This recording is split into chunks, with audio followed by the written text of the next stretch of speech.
All right, welcome everyone. Tanshe, Kiwao, and Netotomak. It is so good to see you and to have you all here in this virtual space together. My name is Lindsay Dupre, and this is Justin Lee. We are two of the co-founders of the Mamawi Project. The Mamawi Project we started a few years ago with a small group of Métis folks from across the homeland, both living within the homeland and outside of it, including myself living in the Toronto area.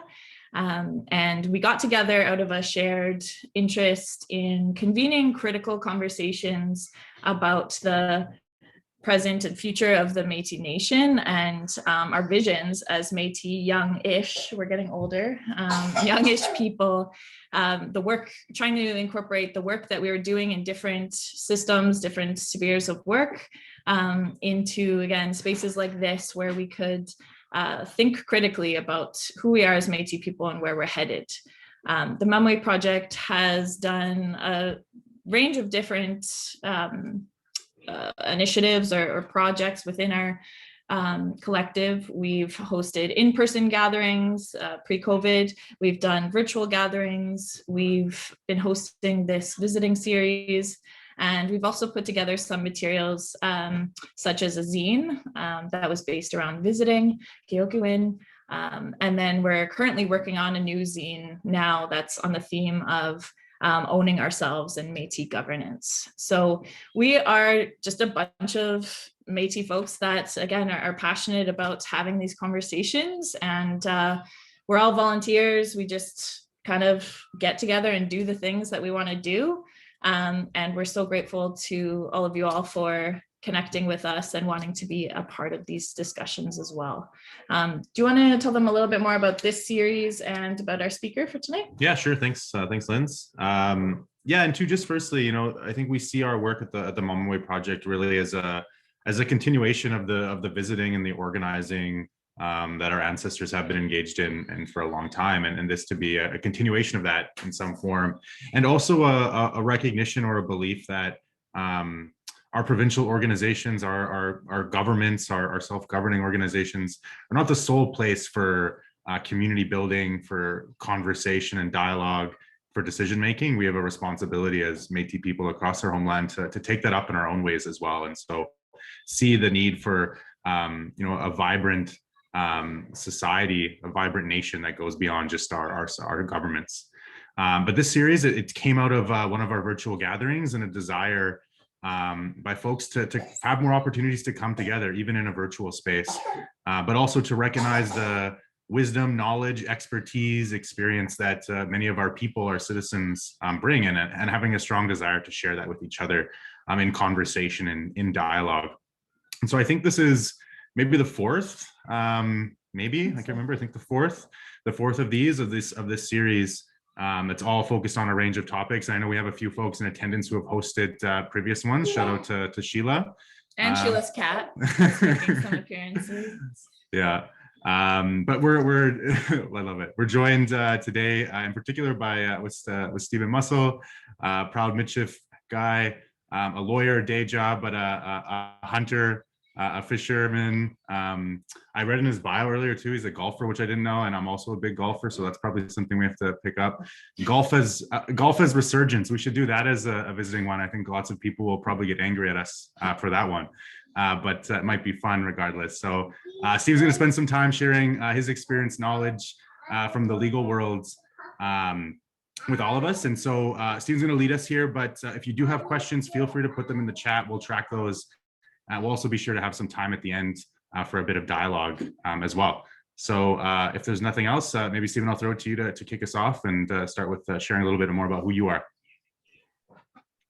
Yeah, thank you both. I'll quickly start by introducing myself in the language, and I'm a language learner, so if I mess up, please, maybe you can correct me afterwards. But Tanshe, Stephen Mussell, Dishinakashun, Miksuatsi, Mina, Mikwakamio, Sipiotsunia.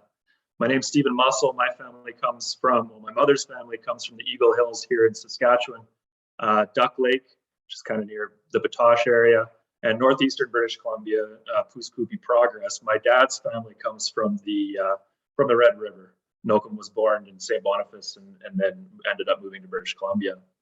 My mom's family are the Browns, the Prices, the Whitfords. My dad's family are the Kleins, Screways, and the Nolans. I'm an Indigenous rights lawyer.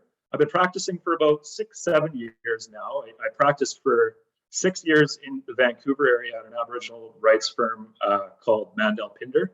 And then I moved back to the homelands here in January of this year, actually, to be close to my family and my niece. And I took a job with a big firm here just so I could make that move. That was a horrible decision. Did not go well. And I left there after 8 months. And I'm now at another firm. It's a smaller firm, again, dedicated to just working for and on behalf of Indigenous people. It's just being another guy. And that's been a much better experience. But I graduated from UBC Law with a specialization in Aboriginal law. But where my primary interest and real passion lies is with Indigenous law. And I'm going to talk to you a little bit about the difference between Indigenous law and Aboriginal law, why that's important, and why it's important that we differentiate between the two. I now work for a firm called Howe Legal Professional Corporation here in Regina. So I'm coming from Treaty 4 Métis homelands here in Regina. I think I will share my little presentation I got here. Let's see here. Oh, host disabled participant screen sharing. Host, you gotta help me out there. Krista, if you don't mind helping with that. In the interim, I'll just yeah, go ahead. Sorry, go ahead. In the interim, I was just going to say I'm happy to answer questions afterwards. I'll stick around, no problem at all. If there's something really pressing that you think needs to be addressed on a specific topic, you can throw the comment in there, and I'm fine answering that as well. Sometimes, you know, we really need to answer things in the context and within that position of the conversation, or else it gets lost. So I'm happy to do that. If you have anything that you want to bring up, or any comments or questions, happy to do that. Where'd I get this vest? Okay, so the story of the vest is, I had a good friend in Vancouver. She was actually my assistant, and she's from the Enclacatan Nation from the Fraser Canyon. And her dad won this vest at a rodeo back in the 60s, and it was too small for him, and he couldn't wear it, and he gifted it to me. So it's an interesting story about this vest, but it's an Enclacatan vest, and it's I love it. It's beautiful. Very tattoo vibes, but yeah, I love this vest. So I think I can share the screen now. No, not quite yet. Krista, are you still on the call? One of our other collective members is helping out with some behind the scenes. On it. What else can I share about myself? I'm a golfer, and I should recognize, actually, before we get going on here, I spent like 10 years on the unceded and stolen lands of the Musqueam, the Squamish, and the Tsleil-Waututh. There's one big legal decision that actually came out of a golf course on Musqueam land called the Guerin decision. And I think they have the most golf courses per capita of any First Nation in the entire country. They have like 4 golf courses on their little reserve there. But yeah, I am a golfer. I enjoy it. So Justin, we will get together at some point on that. I also played junior hockey, but I'm not a typical junior hockey player. I really did not like any of that. I played in the Saskatchewan Junior Hockey League for a little while with the Kindersley Clippers and in the BCHL. So I've been kind of all over and done a number of different things, but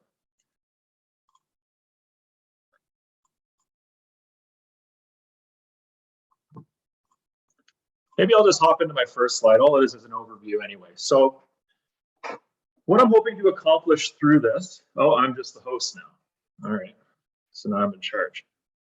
That means I gotta let people in and stuff too. It's gonna be a challenge. All right, how's that looking? Can everybody see that? Justin, good, good. Okay, I'm gonna move this somewhere. All right, so this presentation will hopefully provide a few things. I realized after I had sent the description of this presentation off that I had attempted to cover off in this presentation what rightfully belongs in about 3 university courses. So I'm not going to be covering everything in significant detail, but The first thing I want to do is give a brief overview of the history and effect of the United Nations Declaration on the Rights of Indigenous Peoples. And the reason I want to do this is to set the stage a bit, because I really think that it allows us to contextualize Indigenous law, Indigenous governance, and understanding it as a human right, and not something that exists solely within the context of the colonial common law, Section 35, the Constitution Act. I think we get really sucked in to framing our rights in that way. And that is, they're not contingent on any of that. So I think it's important to kind of quickly run through UNDRIP. I'll run through a couple of things that are related to that, and hopefully that'll give you some more information. The second is a basic overview of Indigenous law and the many sources of law. As I said, I'll get into the differences between Indigenous law and Aboriginal law here in a second. But I'll also include in this discussion the scope and application of Métis law historically and in brackets presently. And I say that because our law is something that it continues to be exercised and continues to exist and continues to thrive. Increasingly, it's becoming more localized and more at the community level, especially in the way that we exercise our law as Métis people. But I'm going to get into that a little bit. And finally, I'm going to run through what I call a brief history of legal land theft. How is it that the Crown acquired underlying title in what's now known as Canada? This will also provide or include a very brief overview of Aboriginal law. Again, I'll talk about the difference to help contextualize the present state of the law and how the present state of the law allows some really outdated and racist concepts about Indigenous people and our interests in land, and how those continue to be used to justify Canada as a state and to justify Canada's interest in land. I'll also touch on the contemporary scope and application of Aboriginal law generally, just a little bit, and as it applies to Métis. So what I will be taking you through is some of those three of the foundational cases as they relate to Métis, just to talk about them a little bit. There are some misconceptions about those decisions, particularly when they first came out, a little less so now. But if you're not familiar with them, I'll take you through that a little bit. So what is UNDRIP, the UN Declaration on the Rights of Indigenous Peoples? And bear with me on this a little bit. This is a little bit technical, etc. But I do think it's important. So let me just hide that. All right. So what UNDRIP is it's a resolution of the UN General Assembly, and it's fundamentally rooted in the right to self-determination. It comprehensively addresses the wide range of Indigenous peoples' political, economic, social, cultural, spiritual, and environmental rights. It's pretty comprehensive. The issue with resolutions of the UN General Assembly is they're not strictly speaking laws. So the mere fact that the UN General Assembly has adopted UNDRIP does not create new legal obligations for Canada or other states. It doesn't do that automatically. However, UNDRIP, while it is formally non-binding, contains a lot of articles in there which overlap with long-established rules of the UN Human Rights Treaty system, and that actually does give them legal force. It's also arguable that those remaining parts of UNDRIP that don't actually overlap with these existing treaties, etc., are binding, as they constitute something called customary international law. And what these are, without getting into too much detail, are international obligations that arise from established international practices between states. So what this has effectively led to when we talk about UNDRIP is two arguments. The first is that as a resolution of the UN General Assembly, UNDRIP is really just an aspirational document. It's not binding. It's simply a plan to act in the future. This is the line we'll often hear from Crown governments. This is the line we heard a lot from Harper, and this is effectively the line we hear from Trudeau and his fellow Big L liberals when they're talking about UNDRIP. And the second is that what's most of contained in UNDRIP can already be considered law. And that's because it's either an expression of customary international law, as I said, or it's principles of international law that are enshrined in existing rules of the UN Human Rights Treaty system. So when people talk about UNDRIP as something that is just aspirational, it's just this thing sitting out there that can't be enforced, that's not necessarily true. And although we've had a real hard time getting courts to acknowledge it beyond, they don't acknowledge it at all, actually. It's been brought up in a number of arguments that I've been involved with, and they don't even pay attention to it, which is unfortunate. Because what UNDRIP is intended to do is it's a universal framework containing and recognizing rights that constitute the minimum standards for the survival, dignity, and well-being of the Indigenous peoples of the world. And that means it's the bare minimum, it's the base. And it's intended to protect the collective rights of the more than 370 million Indigenous people worldwide that may not actually be adequately addressed in other human rights instruments that tend to emphasize individual rights. In addition, it also further elaborates on some specific individual human rights of Indigenous peoples, with particular emphasis on the rights of Indigenous women and children, which is very important, obviously. And as I mentioned, UNDRIP is the floor, it's not the ceiling. I'm not just throwing this up here. That's actually Article 43 of UNDRIP, which states explicitly that the rights recognized in it are the minimum standards. Which kind of leads me to the next one, which is that UNDRIP does not create new rights. UNDRIP is, through its preamble and its articles, what it does is it states and expresses long-standing, broadly accepted international human rights norms, but in the specific context of the world's Indigenous people. A lot of the concepts that are expressed in UNDRIP are wholly uncontroversial until they've been applied in the context of Indigenous people. So that's the problem, I suppose. That's where the issue arises, is we're talking about the rights of Indigenous peoples.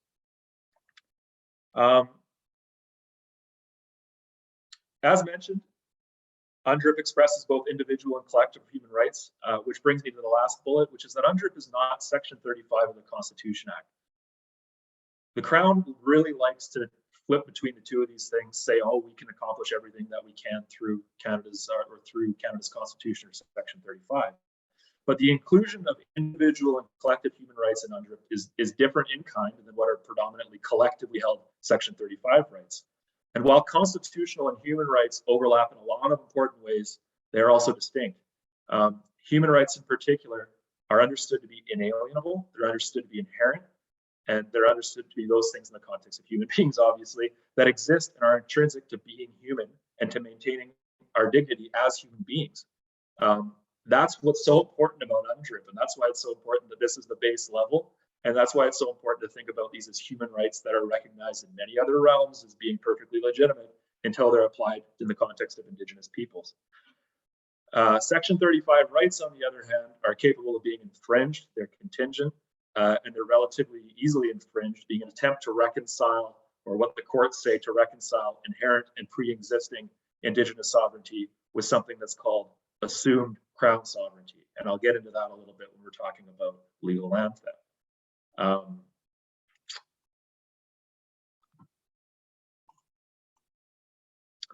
So Indigenous law. I guess I should say as well, in the context of UNDRIP, what is recognized and acknowledged is our ability as Indigenous people to govern ourselves, pursuant to our own laws and systems, and it's recognized as being a perfectly legitimate thing. That's UNDRIP, as I said, bare minimum. So I'm going to talk about a little bit about Indigenous law here now. And there's this initial quote that I want to share. All Canadians need to understand the difference between Indigenous law and Aboriginal law. Anybody here know where this quote comes from? Just by maybe a show of little hand. Other than people who I've talked about with this before. So where this comes from is the first line from Chapter 2 of Volume 6 of the final report of the Truth and Reconciliation Commission. And I give this quote to you because it illustrates how important the difference between the two is known. And even within the legal realm, lawyers mess this up all the time. There are a lot of big firms who are in the name of trying to be politically correct, or in their bizarre concept of reconciliation, have renamed their Aboriginal law practice groups Indigenous law practice groups. Clearly, they've never cracked open the TRC's final report, and they don't understand that the difference between these two things is so extremely important. And when you conflate the two, it's a big problem. So I'm going to dig into this a bit more later, but for present purposes, what is Indigenous law? Indigenous law is a way to collectively refer to the diverse and varied laws and legal systems that we as Indigenous peoples have governed ourselves by forever. We still do. These are our laws that come from us, that come from our authority as Indigenous people. These laws and institutions continue to exist at varying levels across this place now known as Canada. A lot of them have been interrupted, as the last bullet mentions, but they've never been extinguished. And a lot of communities still consider Indigenous law and their systems of governance to be primary and above any other system of governance that's been imposed upon them. Even within Indian Act Indian Act bans who exist within a broader nation, there are many nations that still continue to govern themselves by their traditional systems, their traditional laws, and those are considered to be primary, with Indian Act governance being secondary and purely within the context of a reserve. And these laws address everything from land and water use to child welfare to interactions with other peoples and governments. So what's Aboriginal law? Aboriginal law is that area of law that has developed within the Canadian common law to deal with the fact that Indigenous people were here when non-Indigenous people showed up. These are all those decisions that you've heard about Chilcotin, Powley, Delgamuukw, Sparrow, all these cases you've likely heard about that lead to what we call Aboriginal rights, everything that springs from Section 35. And this is very new. This is something that's only been developed effectively in any significant way since 1982 and the repatriation of the Constitution. It's a very recent vintage. And when you can hold that up to our laws that have existed forever and that have inherent authority in who we are and being from this place, up against Aboriginal law, which again is very recent vintage and is some kind of bizarre way of the Crown trying to justify its own existence and its own sovereignty in this place, that difference is extremely important. So Indigenous law, Aboriginal law. And I have a big interest in Indigenous law, even though I have a specialization in Aboriginal law. We were here, we were politically organized, and we effectively governed ourselves, our lands, our waters, and our relationships. I'm speaking to folks who know this very well, but prior to the arrival of settlers, we weren't just here ambling about, bumping into each other and warring with each other when we bumped into each other. We were organized into complex societies governed by laws, legal systems, and systems of governance. And that continues to be the case today. Interrupted but never extinguished. Colonialism has obviously done a hell of a job of doing what colonialism does, and it's caused us to really think about things in a backwards way and to think about a lot of the things that we should inherently know as having power and effect as being secondary to what we've told has power and effect. I'm thinking specifically about a number of our provincial Métis organizations, which seem to have a singular focus on Section 35 and Aboriginal rights and Powley, and really don't seem to pay too much mind to our laws as Métis that exist independent of that. So they've been interrupted, they've never been extinguished, and there's a lot of work going on right now to revitalize and to actually apply and use Indigenous law. I better not mess that up.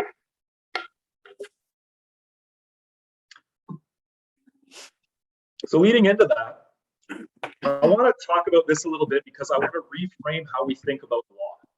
And there are many sources of law, many sources of law.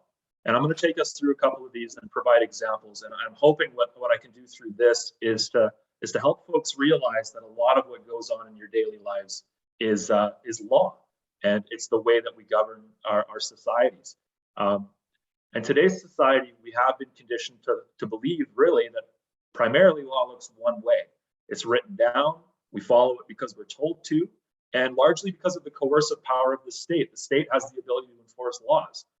We may not even know why laws are being passed. We just need to know that we need to follow them. But law has many sources. Our conditioning has simply just led us to believe that some are more legitimate than others. And I'm speaking in very general sense here. So the first I want to talk about is sacred law. And what sacred law are those traditions, legal traditions that have been shaped by religion.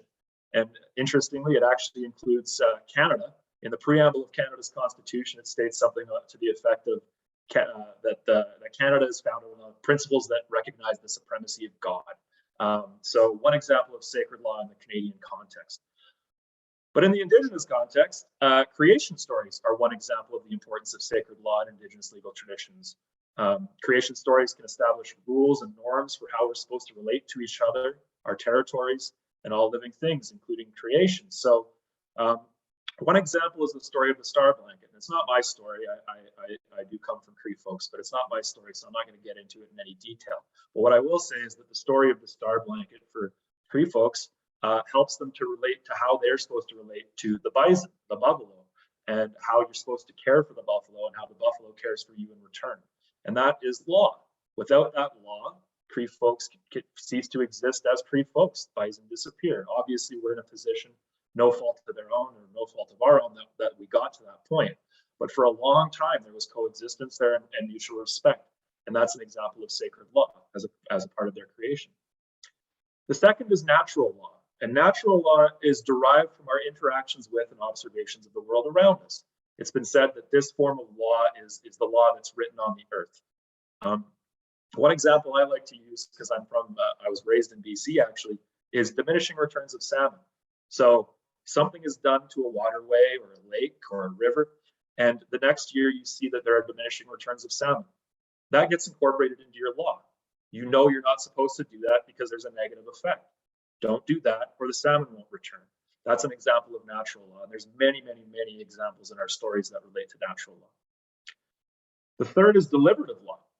And what deliberative law is it's law that's derived from people talking with one another. And this is debate, persuasion, deliberation. Deliberative law is very important because what it allows for is for our laws to be continuously updated to ensure that that law remains consistent with evolving views and modern understandings of human rights, gender equality, economics, etc.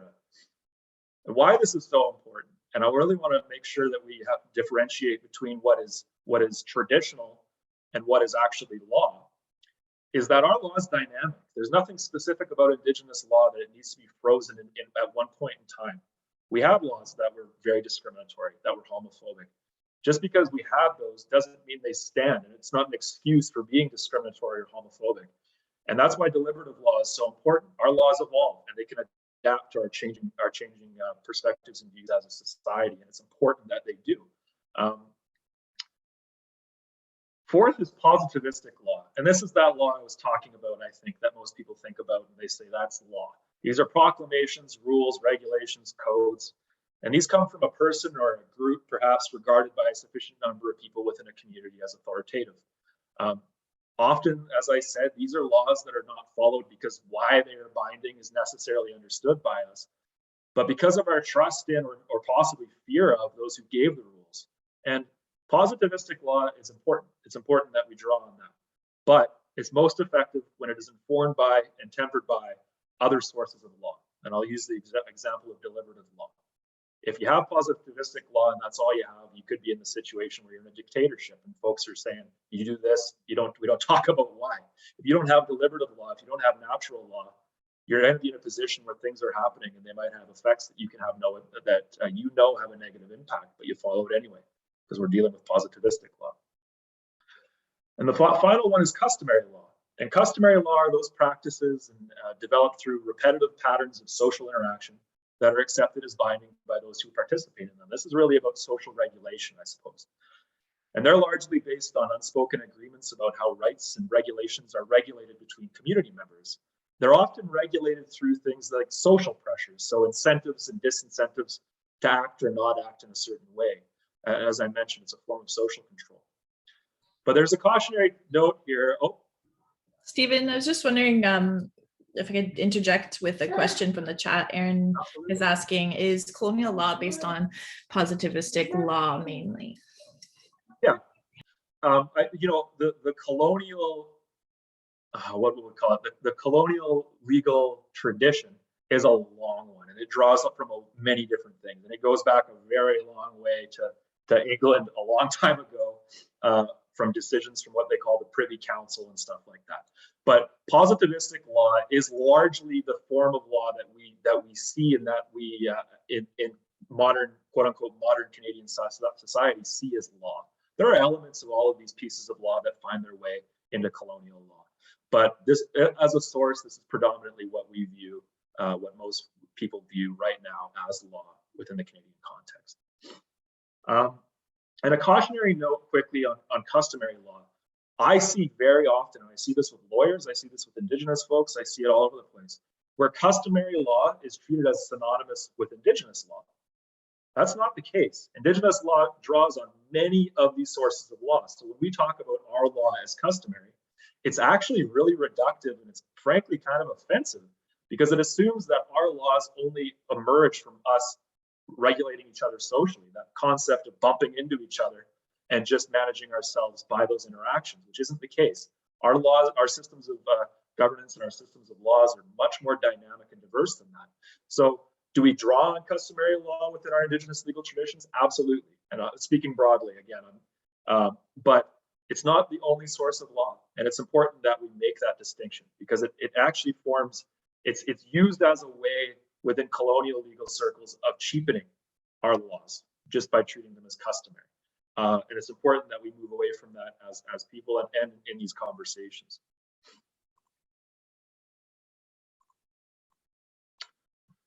All right, so Métis law.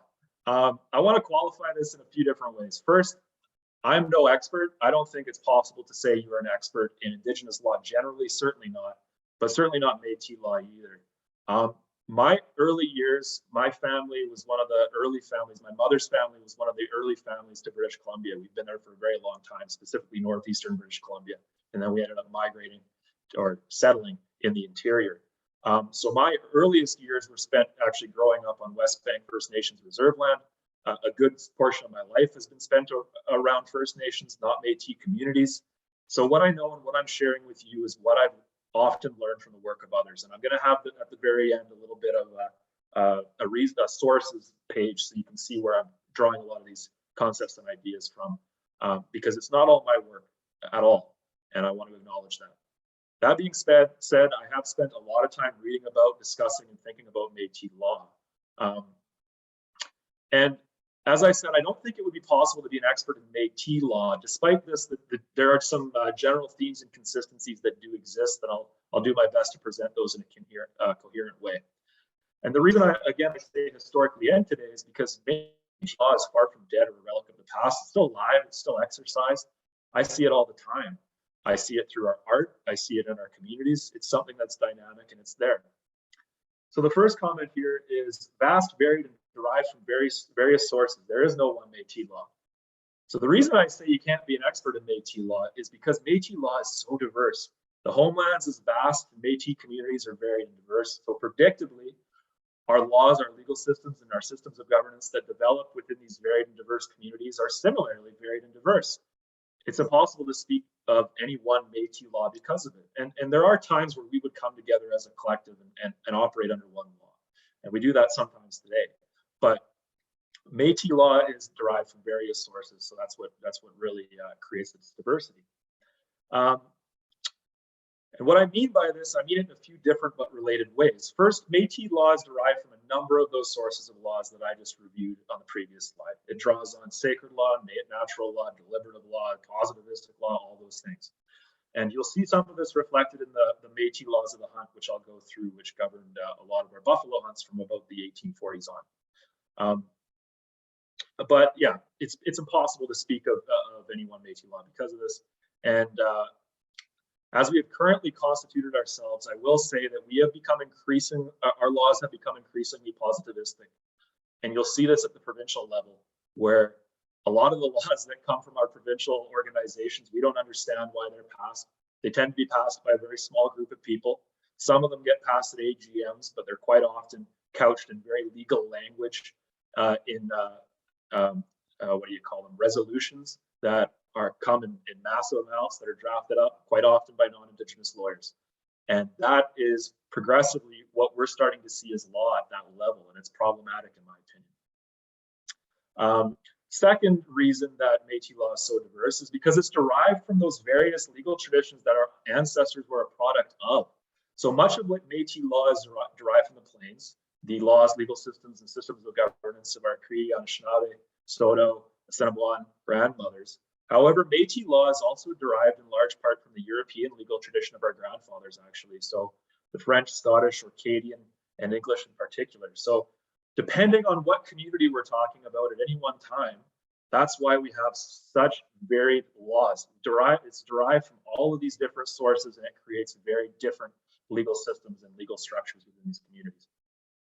Stephen, sorry, just to interject again, I think there's somebody in the waiting room, and I'm so sorry that you're having to deal with that while you're also presenting, if you don't mind letting them in. Hold on here, let me see if I can grow this and let people in. I don't know how to. Hold on, I might have to. If you click on. Oh, wait.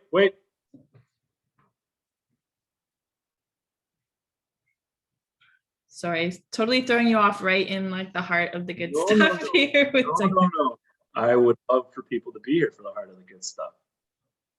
What, UNDRIP wasn't good? Come on. I thought that was riveting. All right, so I think I'm good with that. Awesome, thank you. No problem.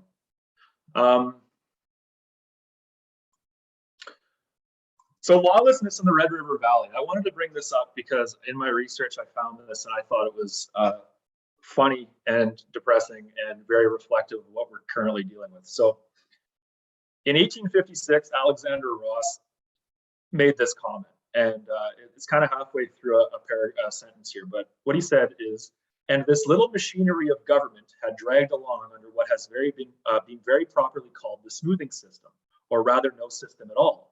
Yet for several years it worked more or less to the satisfaction of the people, which is the great end of all legislation and law. That's quite the comment there. But the smoothing system, what that was a simple term for a very complex system of governance within the Red River settlement. And what this quote does is it really speaks to the prejudice of the time and now, which describes this very effective, complex system of governance as no system at all, and actually the great end of all legislation and law. However, the smoothing system was a legal system. It was law. And it was one that favored equitable solutions and flexibility over strictly punitive legal action. And punitive, what I mean by that is focused on punishment. And our laws have never been that focused on punishment at all. And this obviously would have been the European view of law. That was their understanding. And what our people would do in the Red River settlement is they would discuss and settle their grievances to avoid going to the courts and avoid actually having to deal with the HBC and their courts and giving them any semblance of legitimacy or them being the governing authority there. And what would happen is, we would avoid that and those formalities of court, et cetera. And we'd also avoid those resulting bad feelings and those schisms that would develop within the community. Really, the goal was about community harmony, maintaining community harmony. Community mediation was heavily favored over the formal legal processes of the company. And I'll elaborate on this a little bit more, but let's just say that Alexander Ross isn't the only person who saw this and was absolutely amazed by it and assumed that it was just anarchy. We can discuss the benefits and burdens of anarchy. I'm not saying anarchy is a bad thing, but that's how they perceived what was going on there. And it just was, a bunch of folks who weren't civilized, doing things that weren't civilized, and somehow, to their great amazement, it was working out. But this was just racism. They couldn't see what was staring them in the face, and it was a very effective form of governance and law and legal systems. So family, community, nation. I've plotted this out in a very artistic way here. Lawyers are not very artistic, obviously. But why I did this is because this is what radiates out. These are kind of the family is the base unit of governance quite often within our communities, and it moves out from there. So family, community, nation. A lot of it had to do, again, with social control, the enforcement of law, and that often started at the family level and starts at the family level and is the responsibility of the family. And as with many Indigenous peoples within this context, how to convey law, how to enforce law, how really to teach law is through storytelling. So depending on the intent of these stories, they can vary in significance, and we'll draw on the sources of law that I discussed a little bit earlier. Some stories have elements of humor, some are outrageous, some are serious and to the point.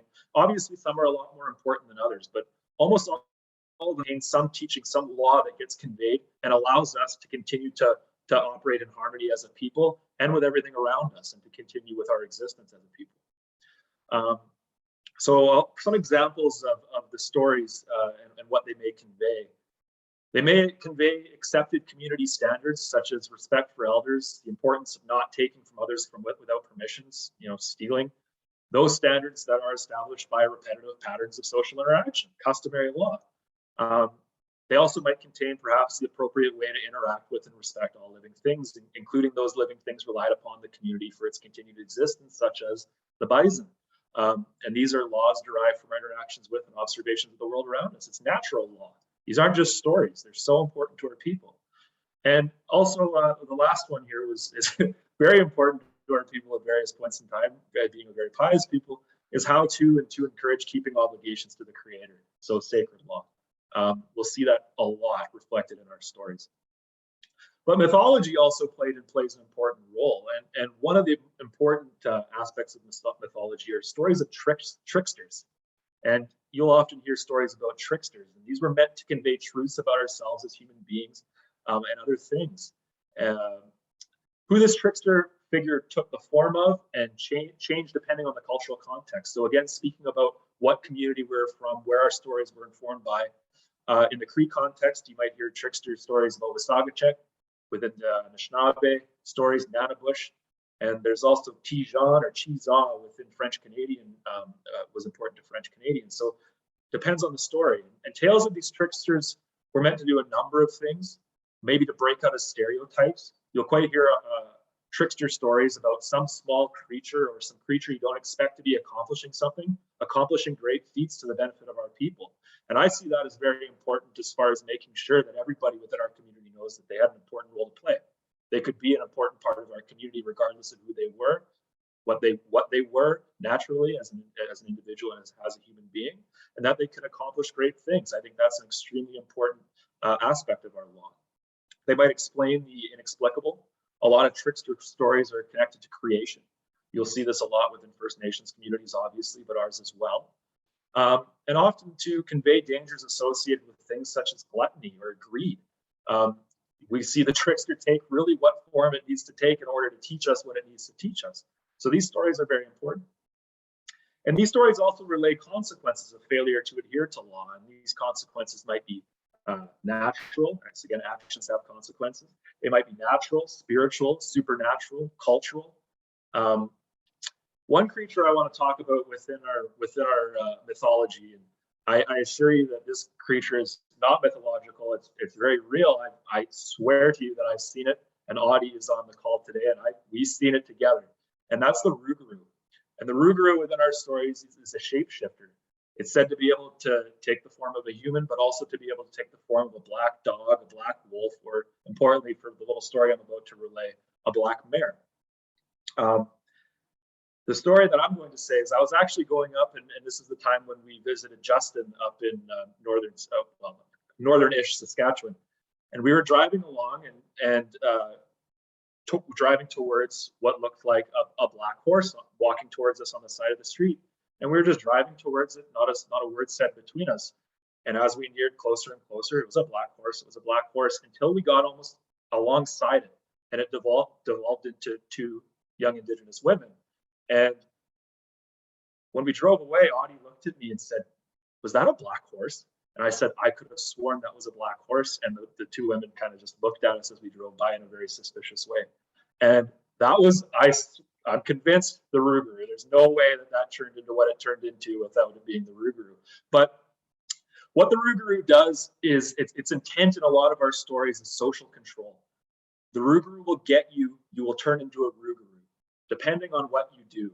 And these stories were used on like a very basic level with your mother saying, if you're not back by sundown, the Rougarou will get you, through to you having to actually act in a very specific way. And one of the ways that I've heard that you could turn into a Rougarou, for example, is by offending the creator for not attending church for 7 years, something like that. These are the stories that come about because of that. But we actually watched this really interesting video the other day as well about the Rougarou, and it's funny hearing some of the stories that some of the folks from the Qu'Appelle Valley and from the Libretta area have about the Rougarou. And I can't recall what that movie was called, but maybe if Audie's on here, she could throw that in the comments. But really interesting, and the way they said that you could turn somebody who was a Rougarou back into a human being is to either punch them in the nose or throw a skeleton key at their nose or something like that. But a lot of stories focused around the Rougarou. So moving from the family to the community level, at the community level, there was generally a positive obligation on all members of Métis communities to intervene when somebody was acting in a detrimental way or misbehaving, causing a disruption, breaking the law.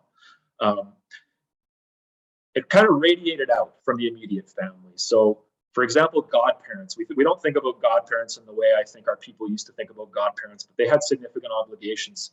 Then it goes to, for example, those who were present at a naming ceremony or a baptism, grandparents, uncles, neighbors, etc. and irradiated out from there.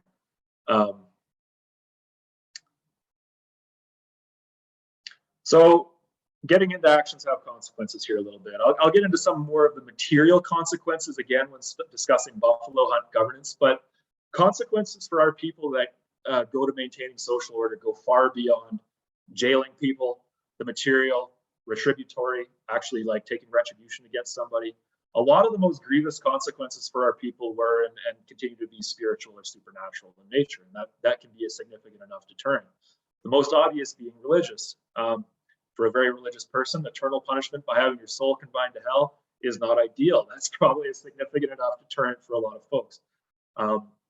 Another example is particularly problematic male youth were said to be sent to live with their uncles to straighten them out. Within our people, uncles played a very important role. A lot of Indigenous communities, uncles played a very important role. Public opinion and especially family honor were also paramount. There's one Métis saying that I came across in my readings, and I will think less of your mother who raised you. That's a very significant thing. And I'll talk a little bit about my family history, actually, in the particular of family honor as well. On my dad's side, one of my uncles, one of my great uncles, was Charles Nolan, and I'm sure that name probably right off the top gives people prickles on the back of their neck. But he testified against Louis Riel. He was Louis Riel's cousin through marriage, and testified against him at his trial. So, saying that I'm related to Charles Nolan still has significant, within our communities has significant things that pop into people's heads. And you don't want public opinion and family honor to be affected in that way. It's a significant deterrent.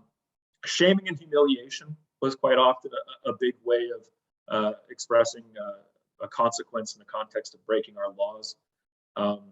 I'll provide an example in the context of the buffalo hunt, but nicknames, becoming the subject of community ridicule through storytelling jokes, those are things that can really affect you. So deterrence. Restitution was important, as I mentioned. Maintaining community coherence and making sure everybody was whole was important. So if you took from somebody, restitution was important. Retribution, vengeance punishments were not a priority. The ultimate goal, as I said, was restoration of community harmony. Vengeance, retribution tends to go in cycles. It tends to really cause discord within communities. And no, it's not really a very good way of making sure that somebody doesn't keep doing something. And I think that was recognized by our communities and continues to be. We did have situations where there was exile in the most serious of cases. Murder, for example, there were people who would be put out of the community. I do understand that there were ways back into our communities, but exile did occur in the most serious cases. Incarceration rarely ever occurred. It's interesting because when you think about, not when I think about, or many of you will think about, when the average Canadian thinks about Métis, they think about these rebellious folks who were incarcerating people and executing people. And, it's much talked about in the context of the resistance as a tool of propaganda, as it was at the time, but that was not the case. Our people did not regularly jail folks. We were not regularly executing folks. That wasn't part of the way that we governed ourselves, and was obviously only used in the most serious of circumstances when we were defending our nation. This did baffle a lot of folks in England, again, who often marveled at the empty jails of the Red River settlement. They couldn't understand it. But again, it's not understanding the way that we chose to govern ourselves and the way that we chose to really put community adhesion and making sure our communities were healthy over retribution or making people feel othered. Our government, generally speaking, after I said you can't really speak generally about Métis law, were based in consensus democracy. And what this means is that our communities were governed in a way where everybody would take a part in making laws and generally governing. And rarely would asserted authority, absent some community acceptance or consensus, be accepted. There weren't a lot of people who could step up and say, I'm the leader, and that's the way it was. Our communities made sure that we made decisions together. Our leaders were often authorized to carry out those laws that were derived from community consensus and nothing more. And their authority was often given only for a specific purpose or a specific time and was revocable. We really tried to govern ourselves in a community way. And we don't see this a lot put forward by even our provincial organizations who will say, like, our great leader, Louis Riel, something like that. But the whole story, the context of the way that we made decisions in those instances has been lost, I think, a lot in the story, where Louis Riel is given a prime position. But Louis Riel wasn't able to act unless our communities told him how to act. And speaking of these different ways, the way we governed ourselves at the Red River, particularly around the time of the resistance, is we of course had different parishes, and different parishes sent different representatives, and those different representatives had different mandates. And this again is different ways of decision making through our different communities, even within the heart of our homelands in the Red River. And quite often, what these emphasized was family autonomy and independence. We had a lot of independence as between our families, and appointed a representative who would have a say with the larger whole. And I'll again speak about this a little bit more in the context of the buffalo hunt. So I'm really teeing that one up, so it better be good. But through buffalo hunt governance, it was very important to our people for a number of reasons. And a big part of it was because through buffalo hunts and buffalo hunt governance, us and our kin and allies, and I emphasize that because it wasn't just us, it was our kin and allies as well. We exercised control over our homelands in a lot of ways. It enabled us to effectively govern those, Métis and otherwise, who hunted within a given portion of our homelands. So it actually formed a way of us policing our homelands in a way. Métis families and other Indigenous peoples, like our allies, again, I can't emphasize this enough, and I'll get into why this is so important in a little while, would gather in mass in a particular place at a predetermined time. I've seen many reports of our buffalo hunts exceeding 2,000-3,000 people. So because of that, governance and making sure that there was social cohesion was vital. And the way that we did this in a general way is those who were present would elect a first and second leader, along with a council to represent groups of individuals. Quite often these groups of individuals were family representatives or representatives from groups of families who had kinship connections, and those were quite often called captains. And the captains would meet every morning to receive instructions from the chief of the hunt. The ultimate goal of the hunt was to ensure the well-being of the majority. So there was a lot of communal sharing among those involved in the hunt. And the laws of the hunt, I'm going to soon discuss, were designed to accomplish this. But even within the context of the hunt, you can see how it's based on a form of consensus democracy.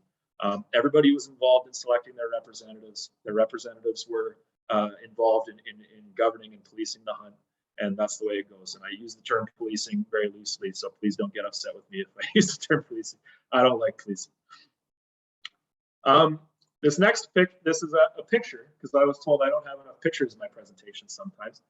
But I was thinking about it in the context of family, and this is my family, some of my grandmas and aunties from up near Progress in northeastern British Columbia. And when I look at this picture, I think, holy moly, I understand how families really took care of business, because some of these women was pretty hardcore. But so I just wanted to put this in there for that reason. So the Métis laws of the hunt. These were again recorded by this gentleman Alexander Ross. But these were recorded around 1840, and it's generally accepted that the laws of the hunt were pretty consistent around that time and after.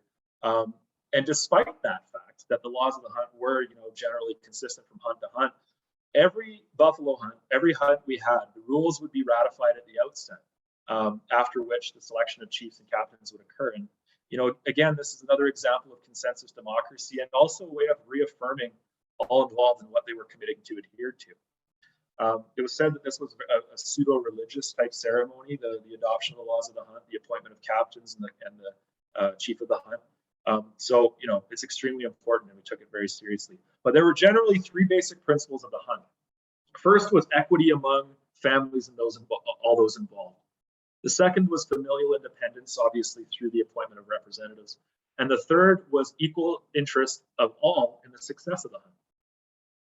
And I'll speak on that a little bit as we go through some of these individual examples. But the first here, no buffalo to be run on the Sabbath day. So returning to what I discussed a little bit earlier, we see here an example from our people of sacred law shaped by religion. In this case, generally Roman Catholicism, with most French Métis at the time being pious Catholics.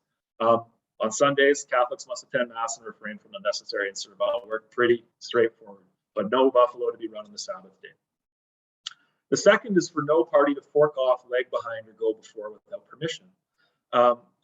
What this was aimed at is preventing folks from scaring herds away from the main camp and therefore jeopardizing the overriding purposes of the hunt, which was to ensure that all involved are provided for. And this overriding rule would apply regardless of the bison killed by any one man. So I like to think of a lot of these rules as the anti-capitalism, yay Métis communism. But effectively, just because you were necessarily better at one thing that got something everybody was going for, doesn't mean that you are going to be able to hoard all that. Everybody was made to make sure that they could go home, their cart had enough meat and furs, etc., to take care of their family. So in addition to that, it said that the chief of the hunt had obligations of making a free run through the herd. So by himself, free run. All bison he was able to kill through that free run would be allocated to the old and the sick and those who could not hunt for themselves. So again, it's really about providing for everybody involved and not emphasizing individual accrual of capital, we'll say. It was really about folks being able to share in it and everybody surviving and everybody making sure that they could keep their family going in a good way. The other one here, every captain with his men in turn to patrol the camp and keep guard. I mean, this one's pretty clear, but the importance of this one is, again, all families were involved and all families had a stake in making sure that the camp and everybody were kept in line and that there was good social harmony amongst our people.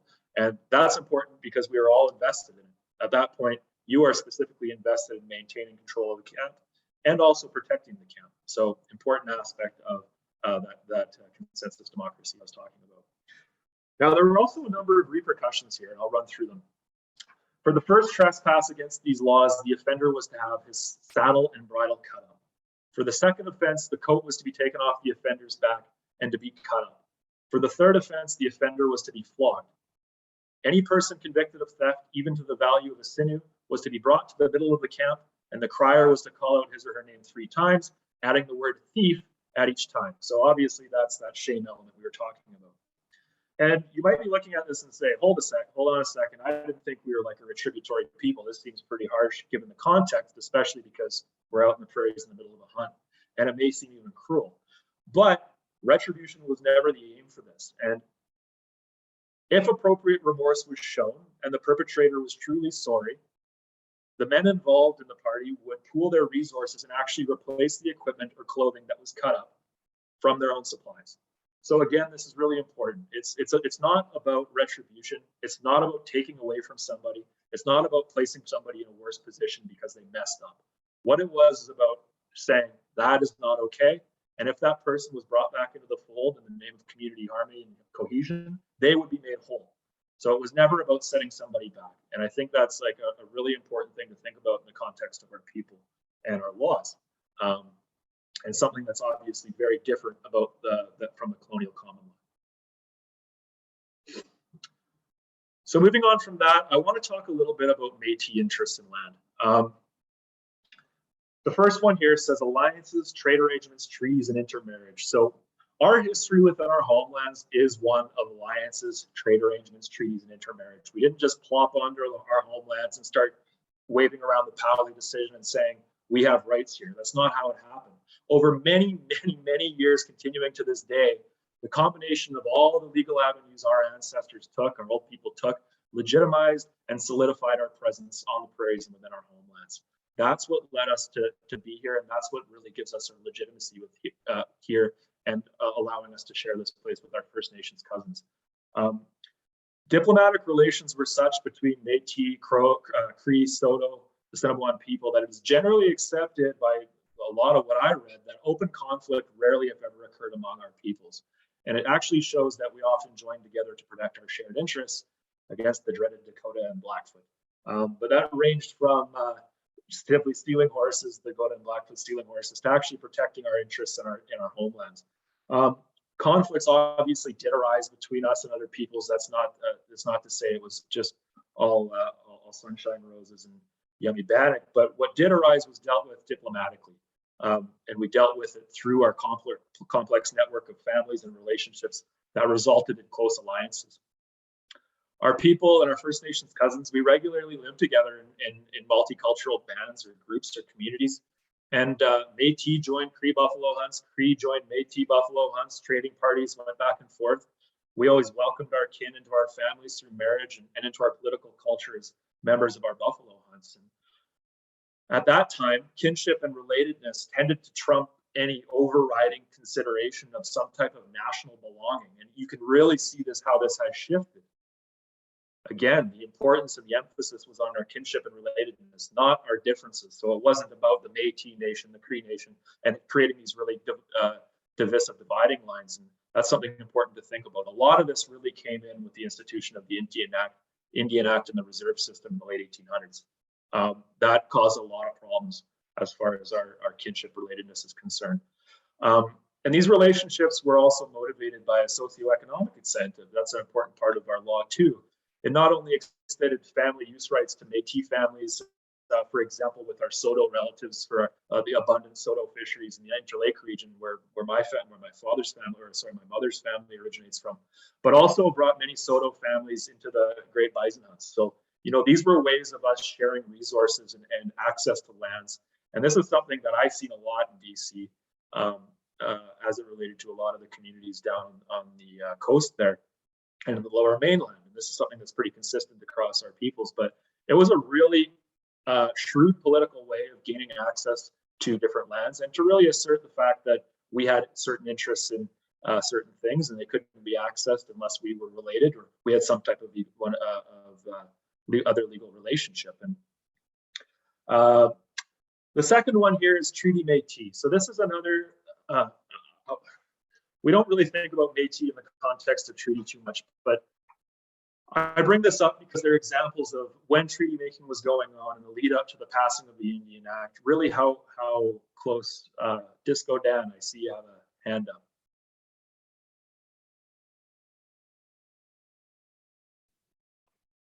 Hello, Tanse Nanaskamun. I'm a Woodland Cree First Nations from northern Saskatchewan. Tinigimaga, my brothers, my Métis brothers and sisters. There's a lot of changes happening in the First Nations, dealing with the governance and law, talking about the custom law and Indigenous law, First Nation lands, dealing with cows and plows, dealing with the welfare system. Right now, I'm going on to my third year of Indigenous social work with the U of R, First Nation University. And what fascinated me to come in visiting you guys, I know it's a Métis table, but me, I don't see no lines. I don't see no racial lines. We're all the same. Too bad the colonial governments put us in these dividers, I call them. Métis, First Nation, Inuit should be all on the same table, which we are now through Indigenous Affairs, used to be the Indian Act.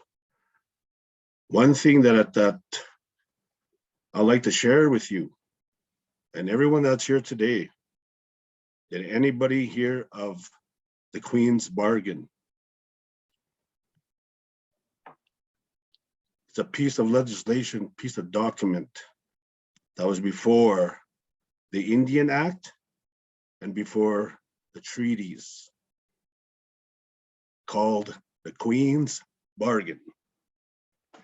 What the Queen Bargain is, the first document that was made to the people of Turtle Island way back with Queen Victoria, a Pope at a time, and the King of Canada, which was the first Prime Minister, the one that started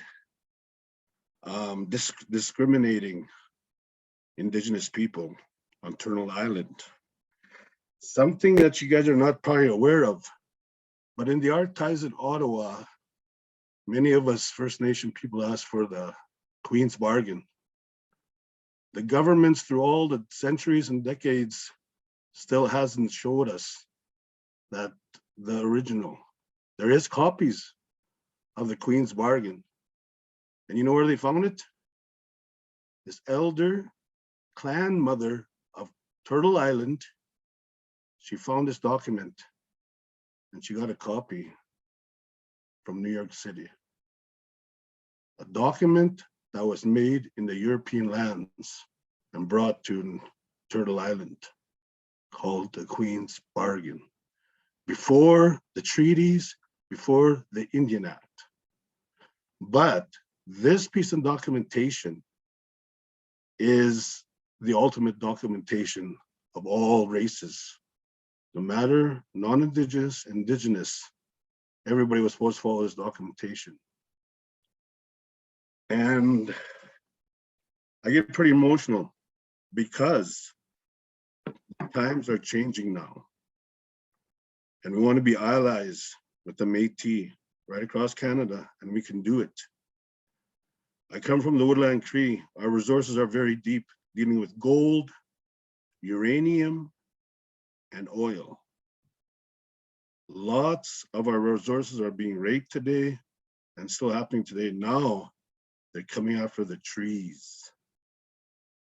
Environmentalists are saying this shouldn't happen no more.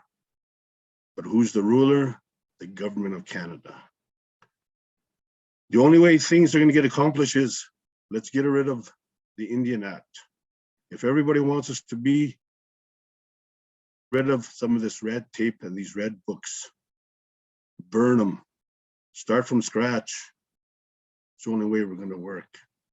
And the way the government always tries to separate us, Métis and First Nations, is just what they want to do, so we could fight amongst each other while they're sitting in their beautiful buildings and their mansions laughing at us because us Indigenous people are always fighting amongst each other.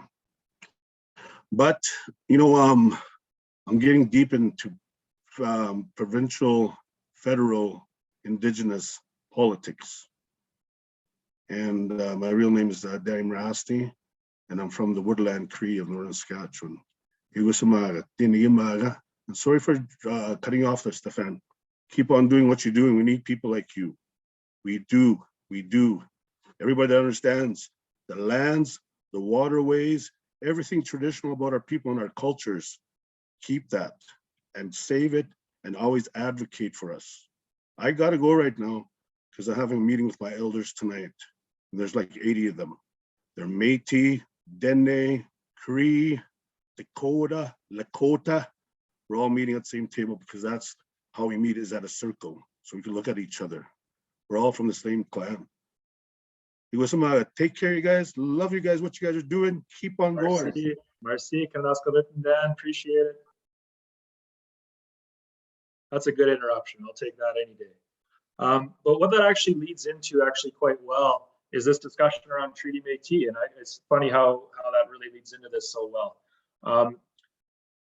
But at least some treaty negotiations indicate that Métis were considered to have their own rights and shared land equal to those of First Nations. And that's not to say that, you know, we have any special right or interest, but it's that we are recognized, our presence obviously within the homelands was recognized as being legitimate. For example, allied Métis and Cree bands in the Saskatchewan district sought Métis inclusion in Treaty 6 via treaty adhesion.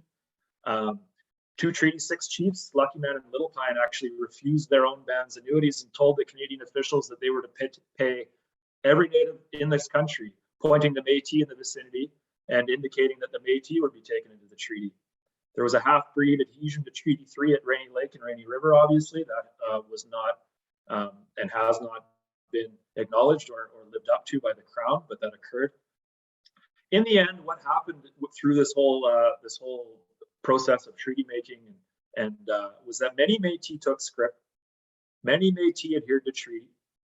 Family often ended up on the opposite side of the borders of reserves. And all this is to say that the process that led to us legitimizing our presence within our homelands was a long and complicated one. Our homelands are our homelands for a reason. It's not just because of a colonial legal decision or anything like that. Our relationships are so important.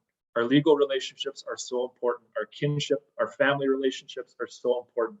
And it's time that we start really prioritizing those and understanding how we relate to other peoples in that way. That's how we got to where we are. That's how we've always operated as a nation, and it's extremely important. The next is the Manitoba Act 1870. This is quite often what we call our Métis Treaty. And if any of you have read any of my writing through the Yellowhead Institute, you'll see I mentioned this. And you know, we really hold up the Manitoba Act as something really important to our people, and we think of Louis Riel as the first prime minister the first premier of Manitoba. And I get an email about every 2 weeks from the Manitoba Métis Federation saying something about that. But this is still a big point of contention. Manitoba Act was passed in 1870. A lot of the treaties that encompass that area weren't passed until a year later. And we have contention with some of our First Nations cousins around this because we didn't have their consent when we entered into the Manitoba Act and actually created Manitoba as a province. Putting that aside, through that, those at the Red River agreed that Manitoba would become part of Canada. It was much smaller at that point in time, a little bit more of a postage stamp. And as part of that agreement, the Canadian government agreed to grant approximately 1.4 million acres of land to the Métis children. I'll discuss this a little bit more in the context of the Manitoba Métis Federation case, but that obviously didn't go well. For those of you who know our history, land allotments lagged, the scrip system came into play. Many of our relatives were effectively swindled out of their land. And what this resulted in was our position in the heart of our homelands being compromised. We became a minority in our own homelands. And the horrors that followed the passing of the Manitoba Act and actually military incursions into the Red River Valley became known as the Reign of Terror. A lot of very horrible things happened in that. I'm not going to get into that, but it caused many of our people to flee westward. That's essentially what that happened. But as far as interests in land are concerned, that was an acknowledged interest in land actually that came from the Crown. The next is the river lot system. And the river lot system was a system governed by and pursuant and regulated by and pursuant to Métis law. And what this did is it apportioned narrow lots that would front a river and extend back approximately 2 miles. It did vary depending on where you were. And the benefits of this system were many for our people, which included access to the river by many adjoining properties. Nobody enjoyed some super primo small lot right on the water that restricted access from those behind. It allowed relatively easy access to neighbors because it allowed us to essentially, I'll show you a picture here in a second, but allow us to be adjoining along the line and allowed us to maintain community in that way. And a significant length of land that went back from the water to allow us to work and to collect firewood and to have hay, etc., have our areas where we grew vegetables, what have you. And we considered, our ancestors considered themselves to be the owners of these lots, regardless of state or company at that time sanction. And this practice extended a form of collective jurisdiction over our territory, over our homelands that was connected through these communities. Some did register their lots with the company in the Red River area, but the majority of these didn't, and that was for one main reason. The company didn't exercise any type of controlling authority within the Red River Valley. We had effective control of our settlement. We were the ones who operated, and that was generally acknowledged. And this system was obviously unrecognized by colonial authorities who surveyed in the custom way and who caused a lot of problems. This is effectively what led to further conflict at Métis eventually. Folks were sick and tired of what had transpired, obviously, at in the Red River Valley, and that moved out there. More nonsense, more colonial nonsense. And the right of possession to their farm and river lots was actually one of the demands in the Revolutionary Bill of Rights that was passed by our people in 1885 at Métis.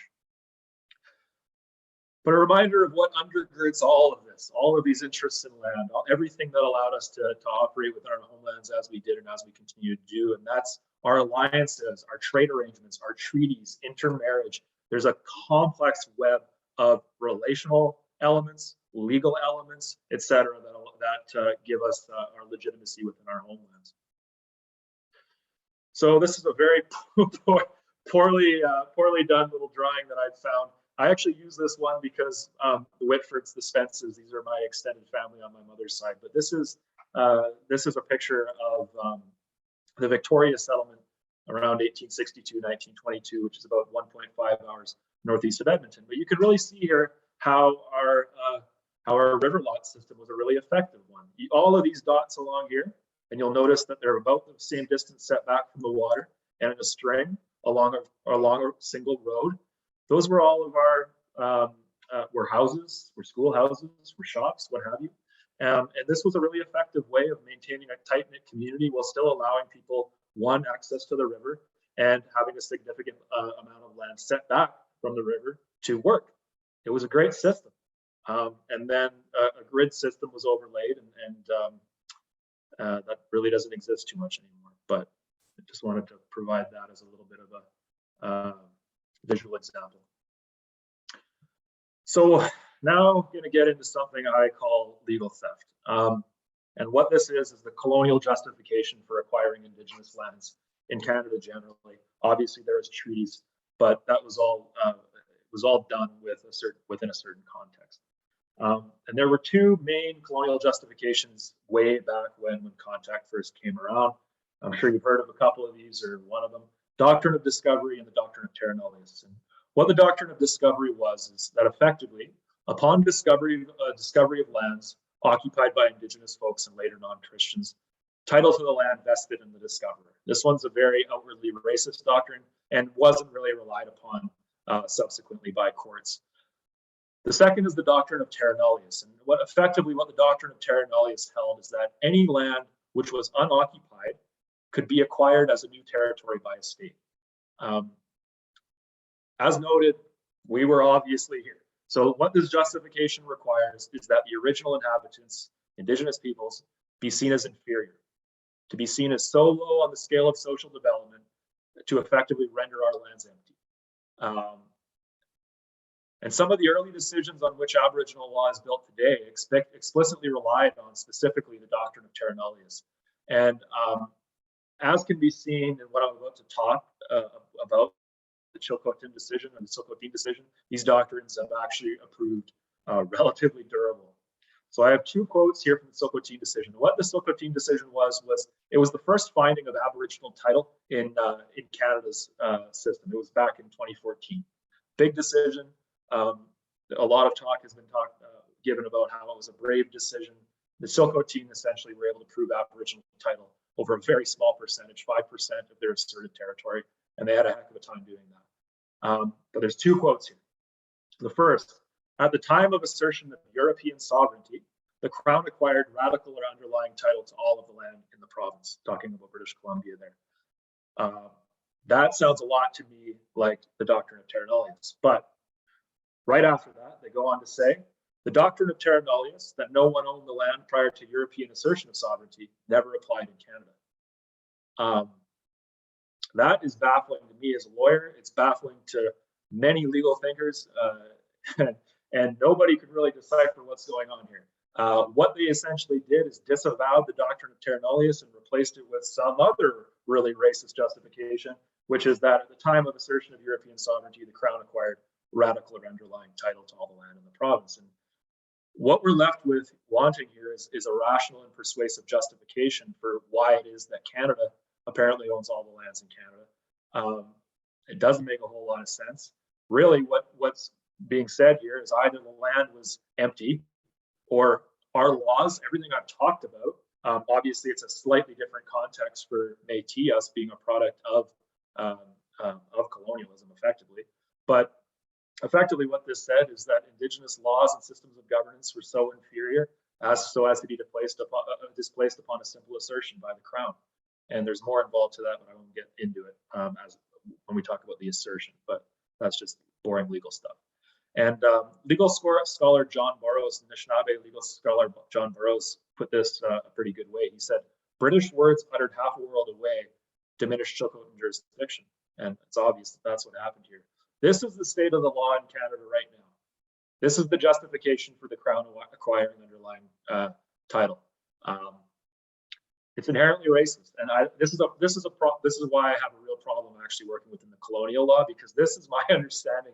This is what I come to it with every day at the table. It's really hard to think about the colonial common law as being just or as being a good avenue for us to seek any type of resolution of our grievances and concerns as Indigenous people, when this is what it's premised on.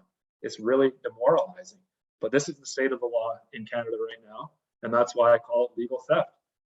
How can you call it anything other than theft that's been sanctioned by the state, by one arm of the state being courts?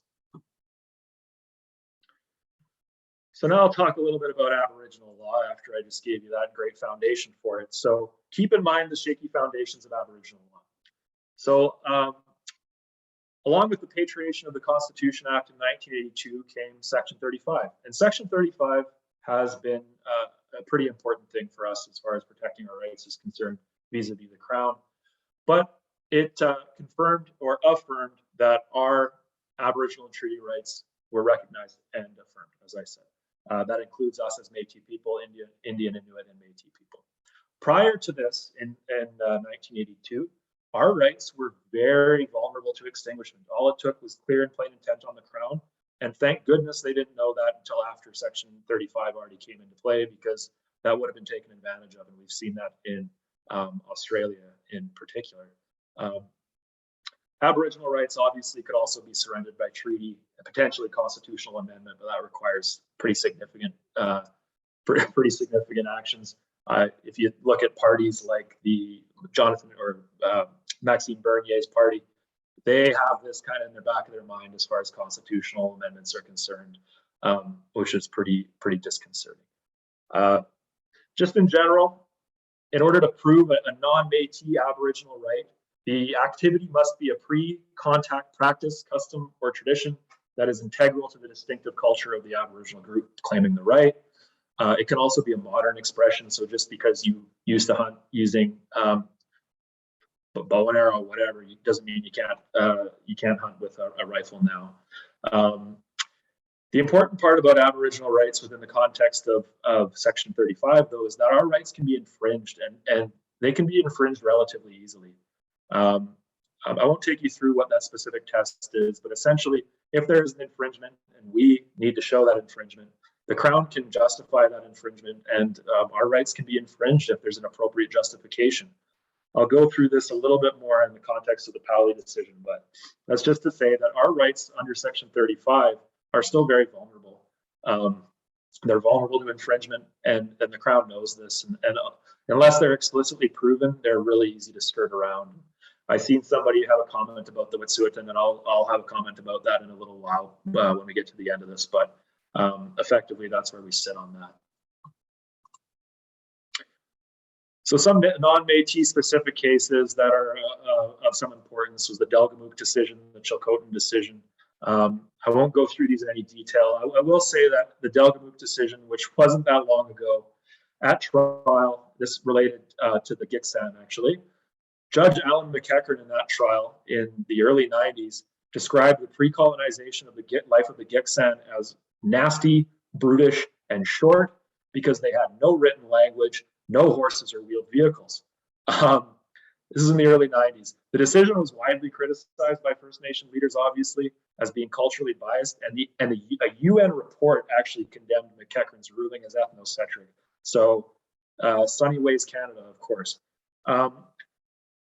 But the important part about Delgamuukw made its way up to the Supreme Court of Canada, and essentially it said that Aboriginal title in BC has not been extinguished, along with the previous decision that was Calder. And the source was the prior occupation of Canada by Aboriginal peoples. And something important to think about here is if that's what Aboriginal title is the prior occupation of Canada by Aboriginal peoples, where does that leave us as Métis as far as proving a Métis title? Something to think about. Chilcotin, I've already gone through this. I won't go through it again. But through Chilcotin, we see more examples of this durability of this concept of terra nullius, that the lands were empty. Aboriginal title and lesser rights can be infringed because of the Crown's presumed superiority underlying title. This is unilateral. We obviously cannot diminish or impede the Crown's constitutional or other rights, and often when we do, we're met with armed resistance. And unlike Crown title, and despite prior presence, our Aboriginal title is not presumed, must be established by the court or through agreement. There's no onus on the Crown to say why they have Aboriginal title. This arm of the Crown just happened to say that that's the way it's always been, and that's the way it's taken as, which is obviously a little bit of a conflict there. So I'll get into some Métis specific cases now. Only a couple slides left.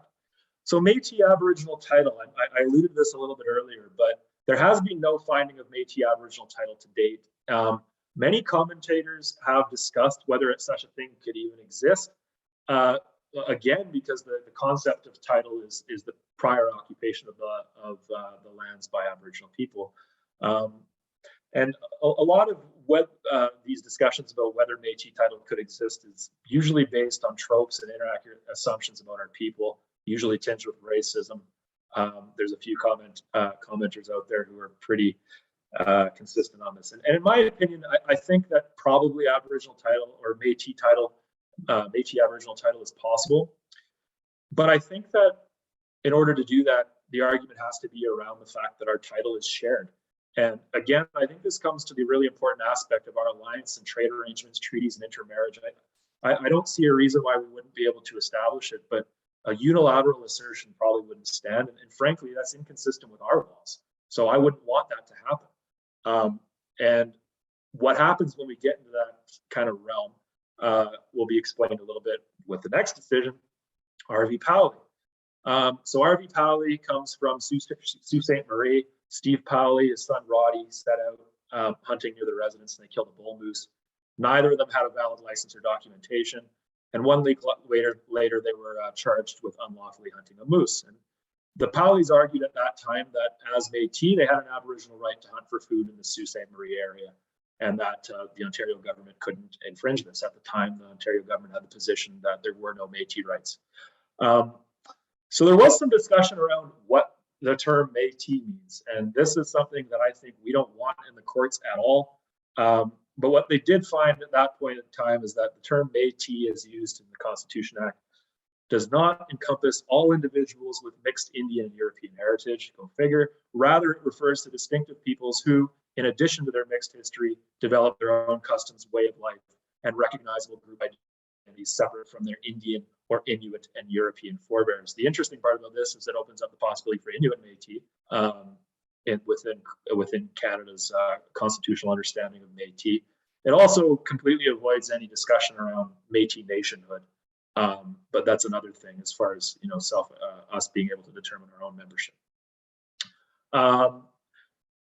So what they did here is, I'm not going to take you through the entire test for proving a Métis right, but the unique situation here is that it was modified slightly from the First Nations context. So it was a modified test for them. And what you need to do is identify a historic rights-bearing community. You need to identify a contemporary rights-bearing community. You have to verify that individual's membership in the relevant community. There needs to be a determination of whether the practice is integral to the claimant's distinctive culture. It's just the same test. However, the time frame changed, and what it changed from was effective control. And what this allows for is that for us as a people who are obviously the result of contact to be able to prove a right without it being dependent on a pre-contact practice. So effective control just meant once the Crown got in there and effectively controlled the area. So what this did is it showed that Métis could prove an Aboriginal right. And I'm going to talk a little bit about the benefits and burdens of that. The Daniels decision is the next one. And there was a lot of confusion around the Daniels decision in 2016. It was making me pull my hair out. But Daniels did not mean in any way, shape, or form that Métis are status Indians. It didn't make us Indians in any way, shape, or form. What it meant is that there's a section in the Constitution Act called 9124. And what it says is that the government of Canada has jurisdiction over, quote, Indians and lands reserved for Indians. And for a long time, Canada took the limited position that non-status Indians and Métis didn't fall under that head. They took no responsibility for us. We couldn't go to anybody. The provinces said that they had no responsibilities for us, and Canada said they had no responsibility for this. So we were left in the lurch. There's no one for us to go to settle our claims, for example. And what they found was that Métis are Indians within the context of 9124. What that means is very simple. We know who we go to now to assert our rights and to have settlement of our rights. It's nothing more, it's nothing less. We know that the federal government is responsible for dealing with the Métis. That's all that Daniels is. It's got nothing to do with the Indian Act. It's got nothing to do with expanded rights. It's really that simple. So there was a lot of confusion around there at that time. Finally, the Manitoba Métis Federation case, and this related to the Manitoba Act that I was talking about, and specifically that 1.4 million acres of land that was to be given to Métis children. And without getting into many of the details, effectively what the court found is that the feds had screwed up. They failed to implement that land grant provision, and they failed to live up to the honor of the Crown. And you'll see now that the Manitoba Métis Federation is using that as a jumping off point for negotiations. And I guess we'll see what happens with that. But really what this was, it didn't grant anything, it didn't give us anything. It was just a declaration, it's called. And it just said, Crown, you messed up. You messed up in setting aside the 1.4 million acres or 1.4 million, whatever it was. Oh, sorry, my mind's a little fuzzy. But they messed up, and now we can go after them for that. So really, that's simple. But the discussion I want to have about all of that Aboriginal law stuff is, what relevance do these decisions of colonial courts really have to us? They're framed as progressive victories quite often. They do serve a purpose as far as protecting our rights vis-a-vis the Crown. But in my opinion, they've really confused matters, and they've been weaponized, and they serve to undermine reconciliation, not only between us and the Crown, but us and other Indigenous peoples. A big example is the use of Pauli. Pauli gets waved around all the time, and as I said, I'm from BC, and I was a citizen of the Métis Nation of British Columbia for a while. And they lean on Pauli like it's their job, and they don't focus on any type of consideration of our laws as they relate to other people, how it is that we came to legitimize ourselves within our homelands, and the complex legal relationships that govern that. What they do is they look to Pauli, a colonial court decision of a bunch of white folks, older white folks on the Supreme Court of Canada, and they say, this is what it is. This is why we have an interest here. And that has caused a lot of problems. This over-reliance on colonial legal decisions and willful ignorance, or sometimes just ignorance of Indigenous law, kinship, and relationality, it's caused a lot of problems for us in many different places, especially for those provincial organizations that also assert jurisdiction outside of our homelands. Speaking in my specific circumstances with the Métis Nation of British Columbia. And we, and in particular our advisors and leadership at the provincial level, are singularly focused on colonial law. They have no interest in it. They don't want to listen to anything else. And there's a lot that goes into this. We've been excluded from a lot of discussions for a very long time. There's a reason for it, and there's a reason for us to feel a little bit hurt about our current situation. But I don't think we resolve anything by using colonial legal decisions to undermine the laws of other Indigenous people and our own laws as Indigenous people. It's a very problematic way of approaching anything, and it's got nothing to do with the way that our Indigenous laws are. Specifically, there was a report that came out, and I wrote on this, called A Tale of Two Nations.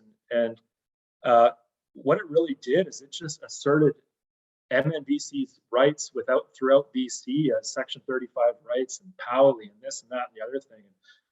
It refused to, it caused a lot of problems. In their rhetoric and in practice, advisors and leadership use these decisions to assert rights almost exclusively in discussions with the Crown and proponents. We don't focus on our relationships with other Indigenous people anymore. We use it to leverage our position vis-a-vis Trans Mountain or Northern Gateway, and we sign on to these agreements without any consideration for the laws of those people whose lands those are, particularly in BC. As I mentioned, we don't have much of a history there, and the history that we have on the prairies was a very deep one. It's not something that just happened because we happened to settle there. And I do say settle. Like I considered myself the whole time I was there to be a settler, and I don't think there's anything specific about us being Indigenous people to Canada writ large that means that we can't settle on another Indigenous person's land. Again, that's this concept of we are in Section 35, we are in Métis, we must have rights everywhere. That's not the case, and it's a really damaging way of approaching this discussion. And in BC, that's caused opposition from the Secwepemc Tribal Council, BCAFN, UBCIC. I mean, our situation there is really tough right now, and it's not a good way of approaching things.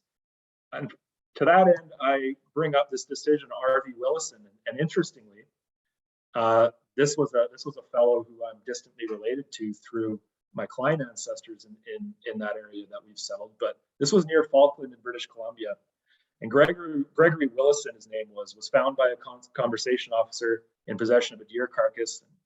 He essentially tried proving a Métis right within this area. This is not our territory, I can assure you that. And he tried basing it off of the Powley decision. And one of the folks who actually stepped in and was an intervener, and that's somebody who's interested in the decision, and they actually argued against this, was the Okanagan Nation Alliance. Our Indigenous hosts in that place, they needed to spend time and money to intervene in this. And to me, it's just so backwards, because we could have access to rights and interests in BC. And it's just, if we took that step to really emphasize our laws and the laws of Indigenous people and emphasize relationality. I've harvested in BC because I've developed family ties, and I have legal relationships with folks there.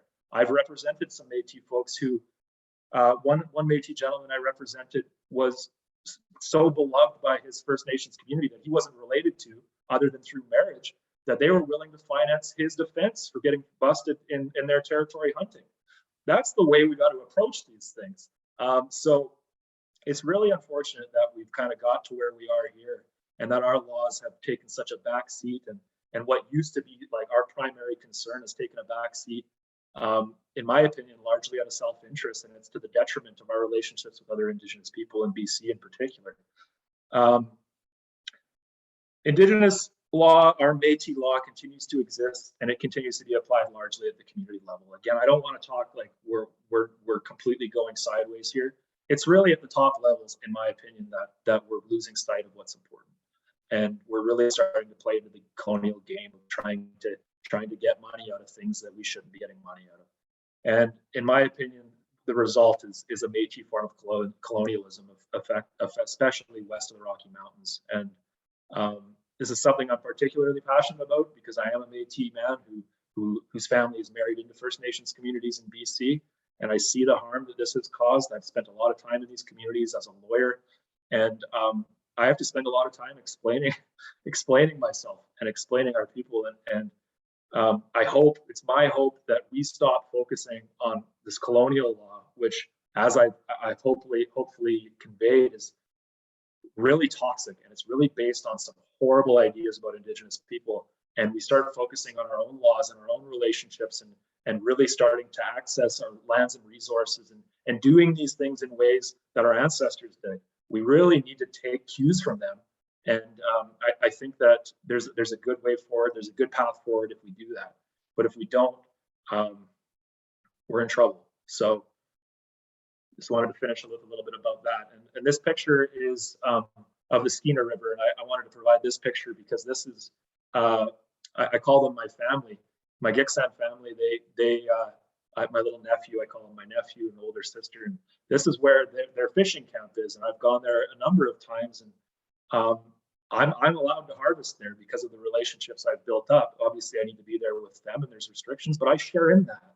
And it's funny because when I go there and I take out what they give me some to go home with, and I'm provided for, I think a lot about our hunts, and I think a lot about how everybody was provided for in that way.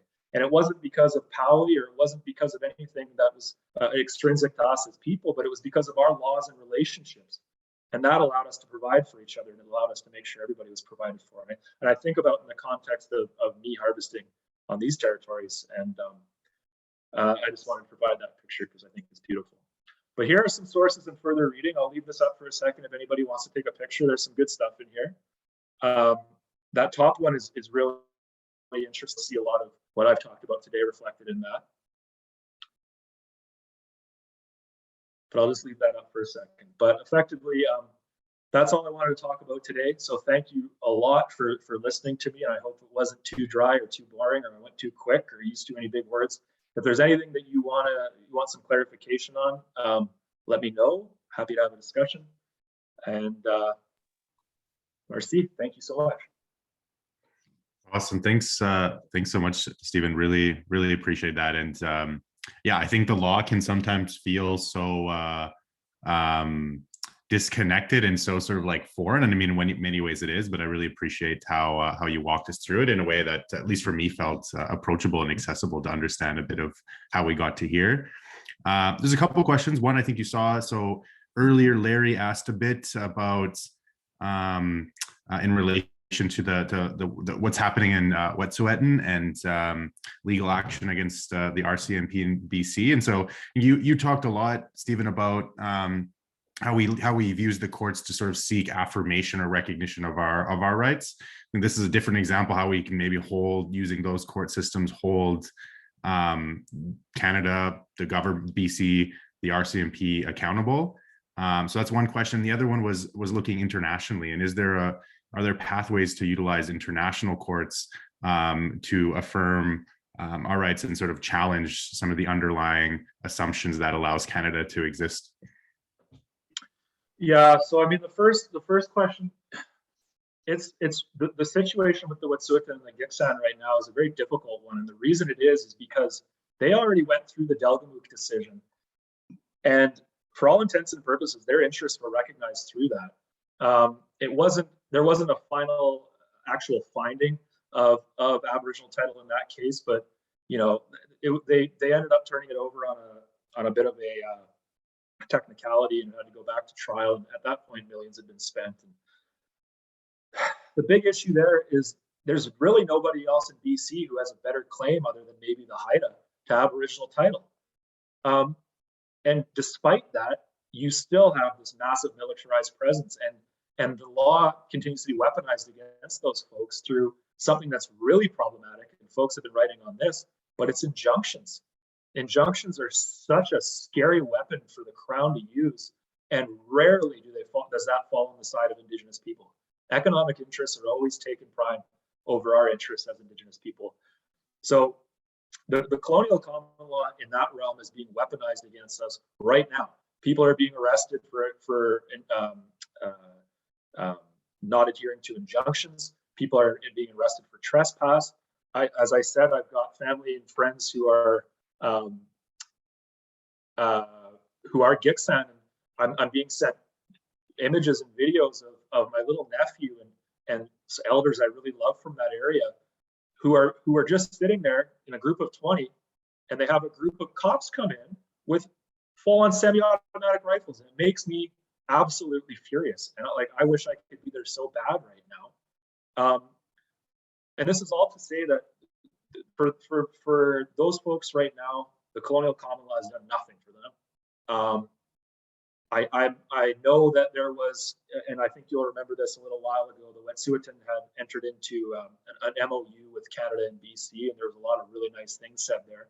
Canada and BC reneged on that almost immediately, and then they come out and say that it's the Wet'suwet'en who aren't acting in good faith by setting up these blockades. It's all ridiculous. So I have zero faith in that context for the colonial common law to do anything.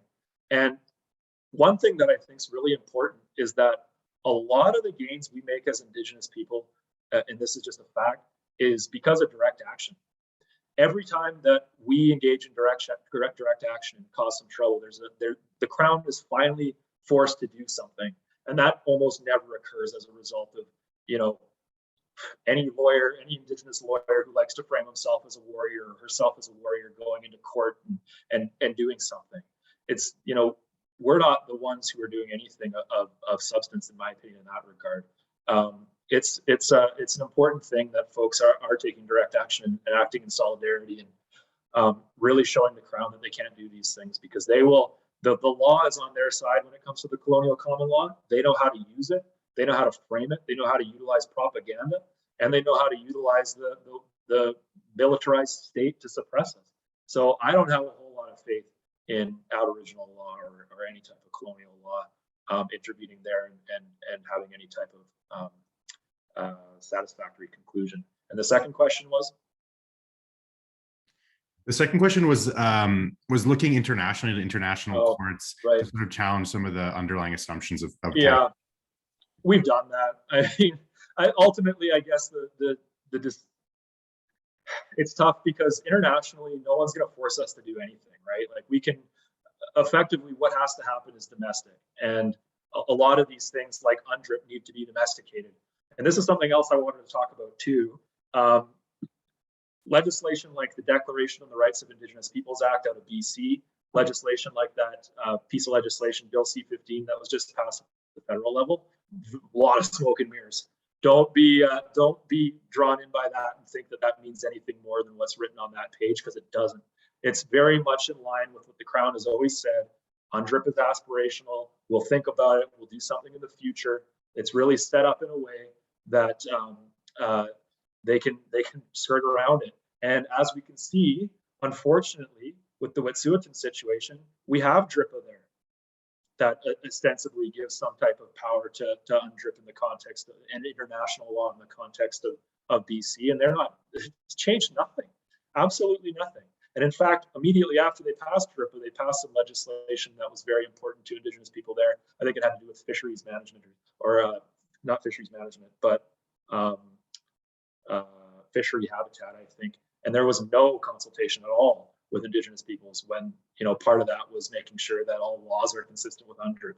So international law has its uses.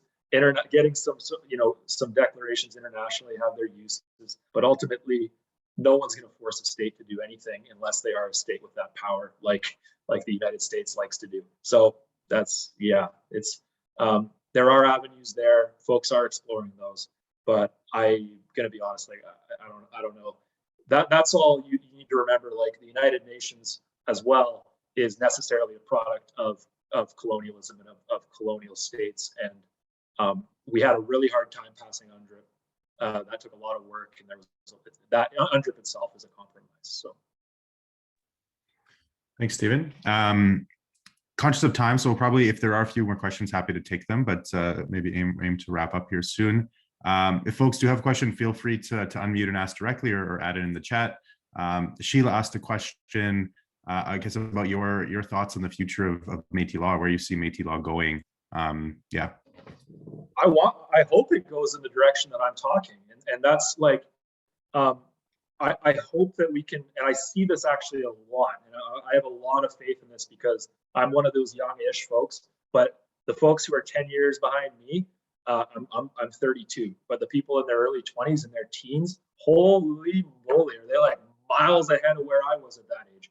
Like I didn't even know, I remember when I first got into law school, I didn't know the difference between the premier and the prime minister. I was way behind when I first got into law school, and that was a really awful experience.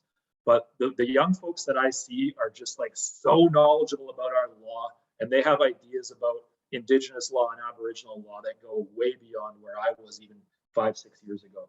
So my hope is that we return to that idea of relationality, and the gentleman who was talking earlier, I think, was a perfect example of like this idea of us being really stronger when we're united, and not in a pan-Indigenous way, but united through law, united through kinship, united through alliance. There's all of these different ways that we can operate. And in BC in particular, in my framing there, was that the disappointing thing there is it seems like the Métis Nation of British Columbia is, one, very focused on asserting some vague idea of rights, so that the Crown comes to them, so Trans Mountain comes to them, so Northern Gateway comes to them and enters into agreements with them, and there's some money that is brought in. And I understand that from a certain perspective, because we're Indigenous people, we deserve to have to be properly funded, and we should be. But the way I look at it is that shouldn't come at the expense of the Indigenous people of those lands that we've settled on. It should never come at the expense of other Indigenous people. So the way that I hope this moves forward is that we return to that approach of relationality.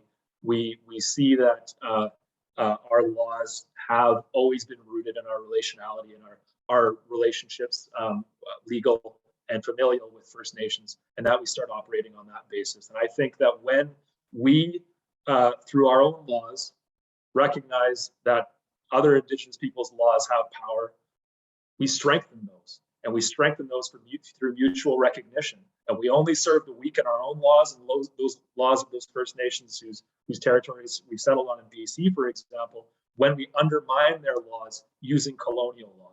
That is, to my mind, that is the most colonial way of acting, and that's exactly what the Crown did to us as Indigenous people through the doctrine of terra nullius. We've experienced this personally.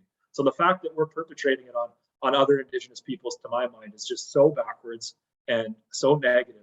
And I think there's a path forward through that. So that's where I see our laws going, and I've got a lot of faith